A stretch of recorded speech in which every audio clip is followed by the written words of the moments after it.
Hi everyone, welcome to movies breakdown. आज की movie बहुत ही ज्यादा इंटरेस्टिंग है, तो वीडियो को एंड तक लाजमी देखना। कहानी के शुरू होते ही दिखाया जाता है एक आदमी एग के योक के अंदर ग्रीन कलर का लिक्विड इंजेक्ट कर रहा है, जिसके फौरन बाद वो एग योक 1 से 2 हो जाते हैं। सीन कट होता है और हमें दिखाया जाता है कि कुछ लोग एलिजाबेथ स्पार्कल नाम का एक स्टार बना रहे हैं। असल में एलिजाबेथ एक बहुत ही खूबसूरत मॉडल है और एक शो की होस्ट भी है। स्टार बनने के बाद लोग इस स्टार के पास आकर सेल्फीज लेते थे, लेकिन फिर आहिस्ता आहिस्ता लोगों का स्टार से ध्यान हटता चला गया और ये स्टार टूट गया। किसी ने इसे ठीक भी नहीं किया, जो ये साफ जाहिर कर रहा था कि लोगों का एलिजाबेथ स्पार्कल के अंदर से इंटरेस्ट खत्म होता जा रहा है। इसके बाद हमें एलिजाबेथ स्पार्कल को दिखाया जाता है, जिसकी आज 50वीं सालगिरह है। वो अब बूढ़ी हो चुकी है, लेकिन अभी तक वो उसी शो को होस्ट करती है। अपने शो की शूटिंग के बाद जब एलिजाबेथ वॉशरूम में जाने लगी तो उसे पता चला लेडीज वॉशरूम किसी वजह से बंद था, इसलिए वो मेल वॉशरूम में चली गई, जहाँ पर शो का डायरेक्टर भी आ गया। वो फोन पर किसी से बात कर रहा था कि अब एलिजाबेथ पहले जैसी खूबसूरत नहीं रही। एलिजाबेथ की वजह से जहाँ पर इन्हें हाई रेटिंग्स मिलती थी, अब उनके टीआरपीज गिरती जा रही है और मुझे अब एलिजाबेथ को रिप्लेस करना है। मुझे कोई नई जवान और खूबसूरत लड़की चाहिए अपने शो के लिए। ये सुनकर एलिजाबेथ बुरी तरह टूट गई और उसे अपनी जिस खूबसूरती पर घमंड था आज वो खत्म हो गई थी। वो गौर से अपने आप को शीशे में देखती है, जहाँ बहुत सारी झुर्रियां आ गई थी। ढलती जवानी का उसको दुख तो था ही, लेकिन अब उसे दुख ये भी था कि उसे शो से निकाला जा रहा था। एलिजाबेथ ऐसे सब कुछ नहीं छोड़ सकती थी। वो पहले डायरेक्टर से मिलने के लिए जाती है, जहाँ डायरेक्टर बताता है, देखो एलिजाबेथ, मैं तुम्हारी कोई मदद नहीं कर सकता, क्योंकि मेरा शो चलता है लोगों से और मैं लोगों को वो देना चाहता हूँ जो उन्हें चाहिए, यानी खूबसूरती, और वो अब तुम में नहीं रही। डायरेक्टर की बातों ने एलिजाबेथ को बुरी तरह तोड़ दिया था। वो होटल से निकल गई, लेकिन ड्राइव करते हुए डायरेक्टर की बातें उसके कानों में गूंज रही थी और बस फिर इसी समय उसका ड्राइविंग से ध्यान हट जाता है और सामने से आने वाली गाड़ी उसकी गाड़ी को बुरी तरह से क्रैश कर जाती है। पर हैरानकुन तौर पर पता चलता है कि इतने बुरे एक्सीडेंट में एलिजाबेथ को एक खराश भी नहीं आई थी। ये उसकी अच्छी किस्मत ही थी। एलिजाबेथ को डॉक्टर ने हॉस्पिटल से डिस्चार्ज तो कर दिया, लेकिन अब वो फूट फूट कर रोने लगी, क्योंकि उसने रास्ते में बिल बोर्ड से उतरती हुई अपनी पिक्चर देख ली थी। देखने को मिलता है यहाँ पर एक नर्स उसकी रीढ़ की हड्डी चेक करता है और फिर उसे उसके कपड़े दे देता है। एलिजाबेथ अब जैसे ही हॉस्पिटल से बाहर निकली तो उसे फील हुआ कि नर्स ने उसके कोट में कोई मैसेज छोड़ा था। मैसेज में लिखा था कि इसने मेरी लाइफ बदल दी, और इसी के साथ एक ड्राइव भी थी जिसपे लिखा था दी सब्सटेंस। एलिजाबेथ घर आती है और आते ही उस ड्राइव को चलाती है, जिसमें दी सब्सटेंस नाम के एक फ्लूइड के बारे में इंफॉर्मेशन दी जा रही थी। ये सब्सटेंस एक जादुई सब्सटेंस था और ये सब्सटेंस किसी भी बूढ़े इंसान को उसका नया और जवान वर्जन दे सकता था। इसी फ्लूइड सब्सटेंस के साथ एक और भी फ्लूइड मिलने वाला था, जो दोनों वर्जन यानी ओल्ड बॉडी और न्यू बॉडी को एक साथ जोड़ के भी रखता। ये काम इतना आसान तो नहीं था, लेकिन बहुत ज्यादा मुश्किल भी नहीं था। जो इंसान इस सब्सटेंस को यूज करता, इसके लिए हर 7 दिन में अपने दोनों वर्जन को एक साथ एक्टिवेट करना जरूरी था, और नए वर्जन यानी जवान बॉडी को स्टेबलाइज रखने के लिए हर रोज उस नई बॉडी को एक इंजेक्शन लगाना है, उस खास सब्सटेंस का जो पुरानी बॉडी की रीढ़ की हड्डी से निकलेगा। जब एक वर्जन यानी एक बॉडी एक्टिवेट रहेगी, उस टाइम पर दूसरा वर्जन यानी दूसरी बॉडी बेहोश रहेगी। एलिजाबेथ को पहले तो ये सब झूठ लगा। उसने इस फ्लैश ड्राइव को एक झूठ समझकर डस्टबिन में फेंक दिया, लेकिन रात को उसे फिर ब्रेकडाउन फील हुआ। उसे अपने घर में लगी अपनी जवानी की तस्वीरें डिस्टर्ब करने लगी, और तब उसने जुनून में आकर उस नंबर पर मैसेज कर दिया कि मुझे वो सब्सटेंस ऑर्डर करना है। दूसरी तरफ जो कोई भी बात कर रहा था, उसने ज्यादा एलिजाबेथ से बात नहीं की, बस एलिजाबेथ से उसका एड्रेस पूछा और फिर उसे एक खास एड्रेस बताते हुए कॉल काट दी। अगली सुबह दिखाया जाता है कि एलिजाबेथ न्यूज़पेपर पढ़ रही थी, जहाँ पर उसे एक एड दिखी जो कि उसी की कंपनी ने लगाई थी। एलिजाबेथ को रिप्लेस करने के लिए एक नई मॉडल के इंटरव्यू के लिए थी, जिसे देखकर वो और भी ज्यादा उदास हो गई। इसी न्यूज़पेपर के साथ उसने एक एनवेलप भी उठाया था जो ब्लैक कलर का था।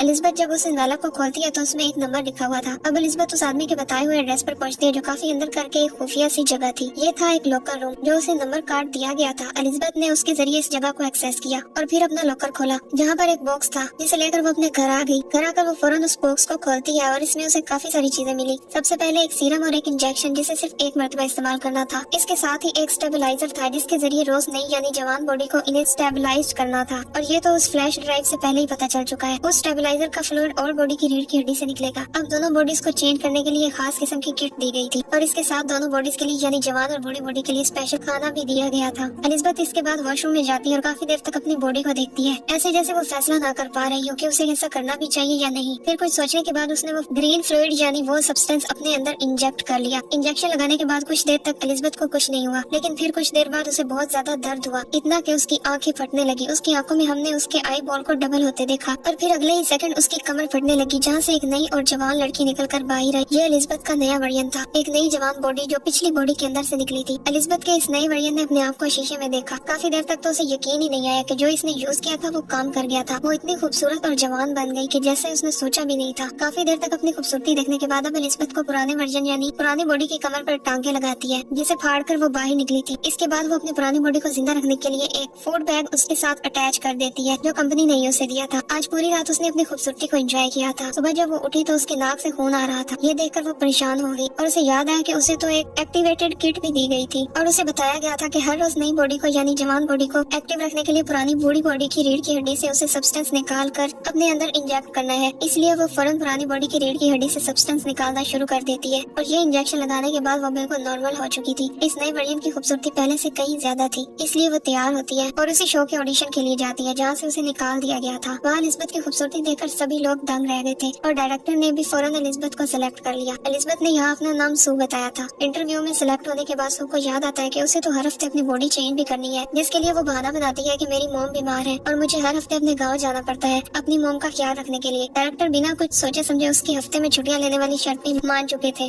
फाइनली सू को ये जॉब मिल गई थी और वो इस जॉब को बहुत एंजॉय कर रही थी। जो इस नई बॉडी से उसे खूबसूरती मिली थी, इसे शो ऑफ करके उसने बहुत ही जल्दी बहुत ही फॉलोअर्स बना लिए थे और देखते ही देखते उसकी बिलबोर्ड उसके एड पूरे शहर में चलने लगे थे। और अब पूरे 6 दिन भी गुजर गए थे एलिजबेथ को इस नई बॉडी में आए और आज 7वां दिन था, यानी बॉडी शिफ्ट करने का दिन था। यानी ये पूरे 1 हफ्ते के लिए एलिजबेथ का पुराना वर्जन यानी पुरानी बॉडी एक्टिवेट रहेगी। बॉडी शिफ्ट करने के लिए एलिजबेथ अपनी नई बॉडी के साथ फूड अटैच करती है, फिर अपने ऑफिस यानी अपने शो पे जाती है जहाँ डायरेक्टर उसे उसके पैसों के बदले एक गिफ्ट देकर और उसकी काफी सारी बुराइयां करके ऑफिस से निकाल देता है, जिसकी वजह से घर आकर उसे काफी बुरा लगता है। खैर अब अगला दिन आ जाता है। एलिजबेथ को न्यूज़पेपर पढ़ते हुए एक एनवेलप मिला उसी कंपनी का जहाँ से उसने वो सब्सटेंस लिया था। उस एनवेलप के अंदर मैसेज था कि उसकी नई रिफिल किट आ चुकी है और अब एलिजबेथ अपना कोट पहनकर वो किट ले आती है। अब 7 दिन पूरे हो जाते हैं और एलिजबेथ सू में बदल जाती है, यानी वो अपनी नई बॉडी को एक्टिव कर लेती है। अब इस नई बॉडी ने तो दुनिया के सारे मजे लेने थे, ऐसे में वो कभी घर पे होती है कभी ना होती, उसकी सच्चाई खुल भी सकती थी। इसलिए उसने फैसला किया कि वो अपने घर की ही एक दीवार तोड़कर एलिजबेथ की पुरानी बॉडी को वहाँ पर छुपा कर रखेगी। फिर कई घंटे लगाकर उसने अपना काम पूरा कर लिया। उसने अपने घर के अंदर ही एक खुफिया कमरा बना लिया जिसके अंदर उसने एलिजबेथ की पुरानी बॉडी को छुपा दी, क्योंकि एलिजबेथ की जगह सू ने ले ली थी और सू मशहूर होने वाली थी। इसलिए उसने एलिजबेथ की सारी जवानी की फोटोज भी उसी के साथ छुपा दी। एलिजबेथ को अपनी इस नई बॉडी में इतना मजा आ रहा था कि सभी में वो भूल ही गई थी कि आज शिफ्टिंग का दिन था। उस पुरानी एलिजबेथ वाली बॉडी का खाना खत्म हो रहा था और आज उसे अपनी बॉडी शिफ्ट करनी थी। तो अपने दोस्त को घर लाती है। घर आकर जब वो अपने काम में बिजी थी तो एकदम से उसे अपने नाक से खून बहता हुआ दिखाई दिया और उसकी बॉडी में अजीब सी सनसनाहट शुरू होगी। वो समझ गई कि अब उसकी बॉडी शिफ्ट करने का दिन है, लेकिन बॉडी शिफ्ट करने के बजाय उसके दिल में लालच आ गया। उसने कुछ और ज्यादा देर अपनी इस नई बॉडी में रहने का फैसला किया और एलिजबेथ की बॉडी से सब्सटेंस निकालकर अपनी बॉडी में इंजेक्ट कर लिया। इससे वो ठीक तो होगी, लेकिन एलिजबेथ की बॉडी के साथ क्या होगा ये आगे पता चलेगा। 7 दिन और सू ने ऐसे ही गुजार लिए और फिर बॉडी शिफ्ट की और जब वो एलिजबेथ वाली बॉडी में आई तो उसने देखा कि उसकी एक उंगली गल चुकी थी और ये सरासर उसकी लापरवाही की वजह से हुआ था, यानी उसने वक्त पे अपनी बॉडी शिफ्ट नहीं की थी। एलिजबेथ अब टेंशन में कंपनी में कॉल करती है और उनसे पूछती है कि उसने अपना एक साइकिल मिस कर दिया, मैंने अपनी बॉडी स्विच नहीं की जिसकी वजह से मेरी एक उंगली खराब हो गई है, उसे ठीक करने का क्या कोई सोल्यूशन है। कंपनी ने जवाब दिया कि अब उसका कोई हल नहीं, जो हो गया सो हो गया। और ये सुनकर वो बहुत ज्यादा डर गई। कंपनी ने उसे बताया तुम 2 नहीं हो, तुम हो एक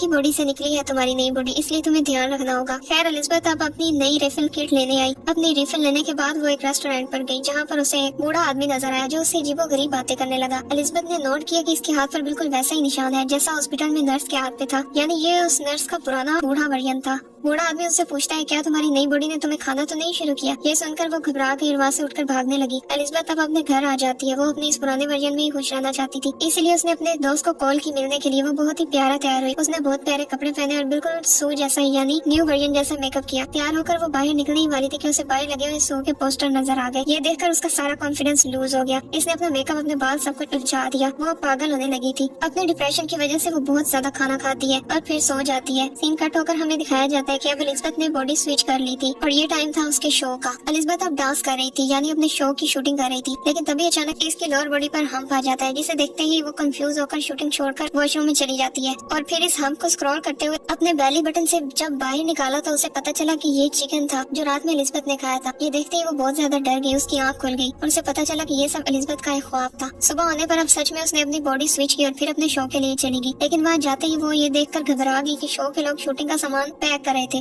और उन्होंने उसे बताया कि अब से ये शूटिंग नहीं चलेगी। घबराकर वो डायरेक्टर के पास गई और डायरेक्टर ने उसकी परेशानी खुशी में बदल दी, ये कहते हुए कि अब वो एक आम सा शो नहीं करेगी बल्कि वो तो न्यू ईयर ईव होस्ट करेगी। ये सुनते ही उसकी खुशी का तो ठिकाना ही नहीं रहा और उसने बिना कुछ सोचे समझे हाँ कर दी। हालांकि न्यू ईयर ईव वो दिन था जब उसे अपनी बॉडी स्विच करके एलिजबेथ की बॉडी में जाना था। इस चीज की परवाह न करते हुए अब सू काफी दिन तक अपने इस न्यू वर्जन में, इस नई बॉडी में ही रहती है और इसे एक्टिव करने के लिए एलिजबेथ यानी अपनी पुरानी बॉडी से स्टेबलाइजर निकाल कर अपनी बॉडी में इंजेक्ट करती रहती है, जिसका असर एलिजबेथ की पुरानी बॉडी पर हो रहा था। अब काफी दिन बाद जब सू ने अपने आप को स्विच किया तो देखा कि एलिजबेथ बिल्कुल बूढ़ी हो चुकी थी, उसके सीरम ज्यादा निकालने की वजह से। अब तो एलिजबेथ को अपनी हालत देखकर सू से नफरत होने लगी थी। वो अपने घर में लगी सारी सू की फोटोज को मारने लगती है, यहाँ तक कि वो अपने घर के उस मिरर को भी कवर कर देती है जहाँ सामने से सू का बिलबोर्ड नजर आ रहा था। एलिजबेथ बहुत परेशान थी। वो कंपनी में कॉल करती है और उनसे पूछती है कि क्या इन सबका कोई सोल्यूशन है, क्या मुझे वही बॉडी वापस नहीं मिल सकती जिस बॉडी के अंदर से मैंने न्यू वर्जन यानी सू को निकाला था। कंपनी के आदमी ने बताया कि आपको पहले भी बताया गया था, जो हो गया सो हो गया, अब कुछ नहीं हो सकता, लेकिन हाँ ये आपके हाथ में है कि अगर आप सब कुछ रोकना चाहें तो यहीं पर रोक सकती हैं। और अब आपका ओल्ड वर्जन यानी आपकी एलिजबेथ वाली बॉडी जिस कंडीशन में है उसके साथ ही आपको अपनी पूरी जिंदगी गुजारनी पड़ेगी। लेकिन ये एलिजबेथ को मंजूर नहीं था। लेकिन खैर अब एलिजबेथ को कॉल आई शो की और उसने फौरन दोबारा से अपनी बॉडी स्विच कर ली। बॉडी स्विच करते ही उसने एलिजबेथ यानी ओल्ड बॉडी के अंदर से एक साथ 3 महीने का सब्सटेंस निकाल कर अपनी बॉडी के अंदर इंजेक्ट कर लिया। 3 महीने तक एलिजबेथ ने सू की बॉडी में बहुत एंजॉय किया और फिर न्यू ईयर ईव के ठीक एक रात पहले उसका फ्लूइड खत्म हो गया। वो आज भी एक लड़के को अपने घर लाई हुई थी और तभी इसे फील हुआ कि इसकी बॉडी के ऑर्गन्स फटने लगे हैं। ये फील होते ही वो ओल्ड बॉडी से सीरम निकालने जाती है, लेकिन आज सीरम निकला ही नहीं। ये देखकर वो बहुत ज्यादा घबरा गई और उसने कंपनी में कॉल किया और पूछा कि एलिजबेथ की बॉडी से सीरम नहीं निकल रहा, अब क्या करना चाहिए मुझे। तब कंपनी वाले उसे बताते हैं कि अगर उस बॉडी से सीरम नहीं निकल रहा इसका मतलब है आपने सारा सीरम यूज कर लिया है और अब आपको नया सीरम बनने तक वेट करना होगा। तब तक आप अपनी बॉडी स्विच कर ले। सू की हालत इस कॉल के साथ ही बहुत ज्यादा खराब हो चुकी थी। वो अब कुछ सोचे समझे बगैर अपनी बॉडी को स्विच करने लगती है। जब वो अपनी बॉडी को स्विच करती है तो वो मिरर में देखती है कि वो बहुत ही ज्यादा बूढ़ी हो चुकी थी और साथ ही साथ गंजी भी हो गई थी। उससे चलना फिरना सब मुश्किल हो रहा था। एलिजबेथ अब बहुत ज्यादा घबरा चुकी थी। वो कंपनी में कॉल करती है और कहती है कि मैं सब कुछ यहीं पर रोकना चाहती हूँ। कंपनी वाले भी उसकी बात मान लेते हैं और उसे टर्मिनेशन फ्लूइड ले जाने को बोलते हैं। एलिजबेथ की ये बॉडी बहुत ही खौफनाक दिख रही थी। वो अपनी कोशिश के साथ जितना कर सकती थी इस बॉडी को कपड़ों में छुपा लेती है और फिर अपना टर्मिनेशन सब्सटेंस लेने के लिए पहुंचती है। टर्मिनेशन सब्सटेंस लाने के बाद वो इसको सू की बॉडी पर लगाने ही वाली थी कि तभी उसे कंपनी के मैनेजर की बात याद आ गई कि अगर तुमने एक मरतबा ये टर्मिनेशन सब्सटेंस इंजेक्ट कर लिया तो फिर जिस बॉडी में तुम इस वक्त हो हमेशा वैसी ही रह जाओगी। ये सोचते ही उसने सीरम इंजेक्ट नहीं किया। उसने शीशे में अपनी बॉडी को देखा और उसे सू पर दोबारा घुसाने लगा क्योंकि ये सब सू की वजह से हुआ था। उससे में उसने सू में सीरम इंजेक्ट कर दिया, लेकिन अभी उसने आधा ही सीरम इंजेक्ट किया था कि उसे ख्याल आया कि अभी तो उसे बहुत बड़ा शो होस्ट करना है और आने वाले दिनों में उसे अवार्ड भी मिलने वाला है। उसे वो अवार्ड भी लेना था। उसे अपनी तारीफें सुननी थी जैसे पहले लोग उसकी किया करते थे। इस लालच में उसने आधा सीरम बाकी सू में इंजेक्ट नहीं किया और फिर वो सू को उठाने लगी। काफी देर तक उसे जगाने की कोशिशों के बाद जब सू नहीं जागती तो वो बॉडी स्विच करने का सोचती है, लेकिन जब बॉडी स्विच भी नहीं हुई तब एलिजबेथ ने अपनी रीढ़ की हड्डी से एक्टिवेटर निकाल कर सू को लगा दिया और सू एक्टिवेट हो गई। यानी एक वक्त में एलिजबेथ के दोनों वर्जन एक्टिवेट हो गए थे। एक्टिवेट होते ही जब सू ने ये देखा कि एलिजबेथ उसे टर्मिनेट करने वाली थी तो उसे बहुत गुस्सा आया। इसने अपने गुस्से में एलिजबेथ को इतना मारा कि आखिर उसका सर क्रैश हो गया और वो मर गई। एलिजबेथ को मारने के बाद उसे एहसास हुआ था कि उसने बहुत गलत कर लिया। अब तो उसे एक्टिवेटर सब्सटेंस भी नहीं मिलने वाला था। खैर अब वो यहाँ से सब कुछ साफ करती है और अपने न्यू ईयर प्रोग्राम के लिए चली जाती है। जहाँ जाते ही क्राउड ने बहुत जोश से उसे वेलकम किया। उसे ये सब बहुत अच्छा लग रहा था, लेकिन तभी अचानक उसे अपनी बॉडी में कुछ अजीब महसूस होने लगा। इसके नाक से खून आने लगा और वो घबरा कर वॉशरूम में आ गई और जैसे ही उसने मुंह खोला तो उसके 2 दांत टूटकर गिर गए थे। इसने मुंह खोलते ही जैसे अपने दांतों को और टच किया वो भी टूटने लगे और तब उसे एहसास हुआ कि असली एलिजबेथ के मरने की वजह से इसकी बॉडी खोखली हो गई है। अब अगर उसे जिंदा रहना था तो उसे एक्टिवेशन सीरम लगाना था जिसकी वजह से वो अपने घर की तरफ बढ़ जाती है। लेकिन जैसे ही वो लिफ्ट में जाती है इसका एक नेल और कान कट कर गिर गया। वो बुरी तरह घबरा गई, लेकिन तभी लिफ्ट में कोई और इंसान भी आ गया और उसके यहाँ खड़े रहने तक वो अपने आप को बिल्कुल भी घबराया हुआ नहीं दिखाना चाहती थी। उसने बिल्कुल ऐसे एक्टिंग की जैसे कुछ भी नहीं हुआ और फिर जल्दी से वो अपने घर आ गई। अब सू जैसे ही जाकर एक्टिवेशन सीरम लगाती है तो कुछ नहीं होता। तब उसे याद आता है कि उसके पास तो सब्सटेंस भी रखा है, तो इन्हें बस एक ही मरतबा यूज करना था। इसने कुछ सोचे समझे बगैर सब्सटेंस अपने अंदर इंजेक्ट कर लिया और ये करते ही सू को बहुत ज्यादा दर्द हुआ। पहले की तरह उसकी बॉडी कमर से फटी और अंदर से एक सू और एलिजबेथ का मिला जुला अजीब सा वर्जन बाहर निकल आया जो देखने में किसी खौफनाक मॉन्स्टर जैसा था। सू एक हाइब्रिड बन चुकी थी। उसकी दिमागी हालत इतनी खराब हो गई थी कि उसने एहसास नहीं किया कि वो अब क्या है, अब वो दुनिया के सामने जा भी सकती है या नहीं। उसने अपने इस हाइब्रिड चेहरे के ऊपर ही सू की तस्वीर लगाई और अपने शो में चली गई। जैसे ही वो स्टेज पर माइक के पास पहुंचती है वहाँ जाकर उसके मुंह से फोटो गिर जाती है और सबको इसका खौफनाक हाइब्रिड चेहरा दिख जाता है जो देखने में बहुत क्रीपी था। सब लोग उससे डरने लगे और उसे मॉन्स्टर कहकर उससे दूर भागने लगे। एलिजबेथ को देखकर घबराते हुए अब एक आदमी बेसबॉल बैट से एलिजबेथ के मुंह पर वार करता है जिससे उसका मुंह फटकर इधर उधर गिर जाता है। इसकी बॉडी से खून निकलकर पूरे स्टूडियो में फैल जाता है। सभी लोग घबरा कर वहाँ से चले गए और एलिजबेथ की बॉडी अजीबोगरीब टुकड़ों में डिवाइड होते हुए किसी कपड़े की तरह रेंगते हुए वहाँ से बाहर निकल आई। जहाँ बिल्कुल नीचे एलिजबेथ स्पार्कल का स्टार बना हुआ था उसकी पूरी बॉडी खत्म हो चुकी थी और बस अब एलिजबेथ का चेहरा ही अजीब हालत में उस स्टार के ऊपर पड़ा हुआ था जो आसमान की तरफ देखते हुए मुस्कुरा रहा था और एकदम से वो भी फट गया। यहाँ पर बस खून रह गया था। इस खून को सुबह यहाँ पर काम करने वाले आदमी ने साफ कर दिया।